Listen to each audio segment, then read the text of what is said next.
আইনশৃঙ্খলা পরিস্থিতির অবনতি হয়েছে তখন থেকে আমরা নৌবাহিনী, সেনাবাহিনী অর্থাৎ সশস্ত্র বাহিনী আমরা মাঠে ছিলাম। আইনশৃঙ্খলা রক্ষায় আমরা নিয়োজিত আছি।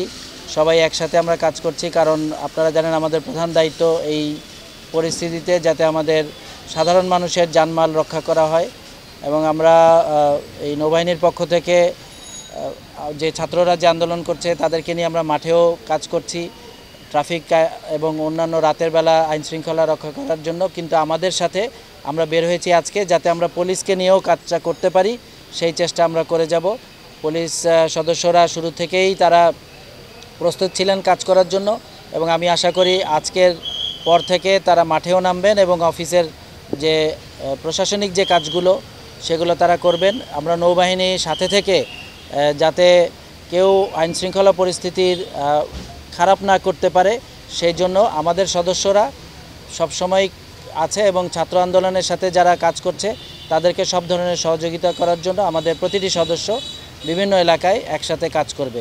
আশা করি আপনারা এখন থেকে দেখবেন যে খুলনা এলাকায় বা খুলনা সিটি কর্পোরেশনের আওতায় যে মানুষ আছেন তারা বিভিন্ন থানায় গেলে থানার যে সহায়তা তারা পাবেন। আমরা নৌবাহিনীর সদস্যরা সেখানে তাদেরকে সব সহযোগিতা করব পুলিশের সাথে মিলে।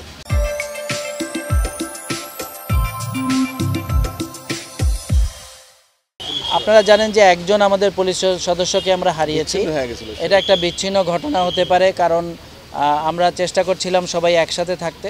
যাই হোক, আমরা চাই যে খুলনার এই আন্দোলনের সময় যেরকম শান্ত ছিল এখনও শান্ত থাকবে, এবং আপনারা দেশের অন্যান্য জায়গার চাইতে যে আইনশৃঙ্খলা পরিস্থিতির যে অবস্থা খুলনা শহরে বিভাগীয় শহর হিসাবে যথেষ্ট ভালো আছে।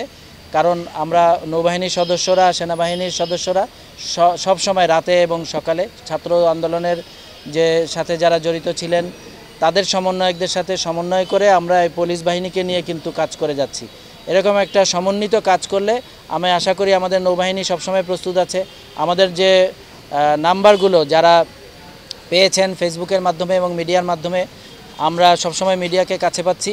আপনারা চেষ্টা করবেন যাতে কোথাও কোনো ঘটনা ঘটলেই আমাদের কাছে যে নৌবাহিনী যে কন্ট্রোল রুম আছে সেখানে আসলে আমাদের নৌবাহিনীর সদস্যরা সাথে সাথে সেখানে পৌঁছে যাবে, এবং সাথে আমরা এই পুলিশ সদস্যদেরকে সাথে নিব ইনশাল্লাহ।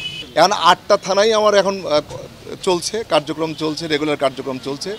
আর সদর থানা যে থানা আমরা দাঁড়িয়ে আছি এর প্রথম দিন থেকে আজ পর্যন্ত এক মুহূর্তের জন্য এর সেবা কার্যক্রম বন্ধ হয়নি। আমাদের বিশেষ করে সশস্ত্র বাহিনী, আমাদের দেশপ্রেমিক নৌবাহিনী, আমাদের এরিয়া কমান্ডার স্যার আমাদের সঙ্গে আছেন তিনি, এবং সেনাবাহিনীর জিওসি স্যারও আসছিলেন, তারাও আমাদের সঙ্গে আছেন, এবং সমন্বয়কদের সাথে আমরা কিন্তু সমন্বয় করে চলতেছি।